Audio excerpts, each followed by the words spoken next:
Hi ಗೆಳರಿ, ನಮ್ಮ ಮಾಯಿ ಬಂದಾಳ್ರಿ, 2 ದಿನ ಬಂದಾರ್ರಿ. ಬಂದ್ ಕಿಸನಲ್ಲಿ ನಮ್ಮ ಕಾಕದರ ಮನ್ಯಾಗ ಇಲ್ಲಿ ಜಗಳ ಹಚ್ಚಿ ಬಂದಾರ್ರಿ. ಇಲ್ಲಿ ಬಂದ್ ಕಿಸ ನಕ್ಕೊತ್ ಕೂತಾಳ ನೋಡ್ರಿ ಹ್ಯಾಂಗ ನಗತಾಳ ನಮ್ಮ ಮಾಯಿ. ಇಲ್ಲ ಅವ್ರ ಸಂಸಾರ ಅವ್ರು ನೋಡ್ಕೋತಾರ. ನೀ ಅಲ್ಲಿ ತಂದು ಇಲ್ಲಿ ಅಲ್ಲಿ ತಂದು ಇಲ್ಲಿ ಯಾಕೆ ಅದೇ ಬಾರಂಬಾರಕಿಲ್ಲಿ ಇರ್ತಿ. 4 ದಿನ ಬರ್ತೀವಿ, 1 ದಿನ ಬರ್ತೀವಿ, 1 ದಿನ ತುರ್ತುರು ಓಡ್ ಹೋಗ್ತಿ. ಹಾ ಅದಿ ಇದ್ದು ನೀನ್ ಸಂಸಾರ ನೋಡ್ತಿ ಅವ್ರದವ್ರು. ಹಾ ಇಲ್ಲ ಸಂಸಾರ ನೋಡ್ತೇನು? ಸುಮ್ಮನೆ ಅವ್ರಿಗೆ ಯಾಕೆ ತಾಪ್ ಕೊಡ್ತಿ? ಅವ್ರದವ್ರು ನಾನು ಹೇಗೆ ಸಂಸಾರ ನೋಡ್ಕೊಂಡು ಹೊಂಟ್ರಲ್ಲ. ನಿಮ್ಮ ಮಕ್ಕಳಿಗೆ ಏನಂದಾರ ಏನು? ಹಾ ನೀ ಏನ್ ಬಂದ್ ಏನ್ ಮಾತಾಡಿ ಏನ್ ಮಾಡ್ದಿ? ನೀ ಹೋಗಿ ಅಲ್ಲಿ ಮಾಲಕ್ರ ಮುಂದೆ ಹೋಯ್ದು ಅಲ್ಲಿ ಹೋಯ್ದು ಏನ್ ಮಾಡ್ದಿ ನೀ? ಹಾ ನೀ ಯಾಕೆ ಮಾತಾಡ್ಲಿಕ್ಕೆ ಹೋಗ್ತಿ? ಅವ್ರದವ್ರು ನೋಡ್ಕೋತಾರಲ್ಲ, ಅವ್ರದವ್ರ ಬಗ್ಗೆ ಹರ್ಸೋತಾರ. ನೀ ಮಾತಾಡ್ಕೇಸಿ ನೀನು ಬಾಂಧಿ ಕೇಸಿನಿ ಅಲ್ಲಿ ಹಿಂದೆ ಎಟ್ಟು ಬೆಂಕಿ ಹತ್ತದ ಗೊತ್ತದ ಯಾರಿಗೆ?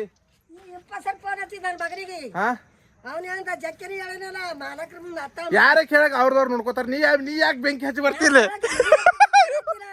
ಏನು ಅಲ್ಲಿ ಕಾಯಂ ಇರ್ತಿ ಅಲ್ಲಿ ತಾದಾಗ ಇದಕ್ಕೆ 4 ದಿನ ಬಂದ್ 1 ದಿನ ಬಂದು ನಾಟಕ ಮಾಡ್ತಾಳ ನಮ್ಮ ಮಾಯಿ.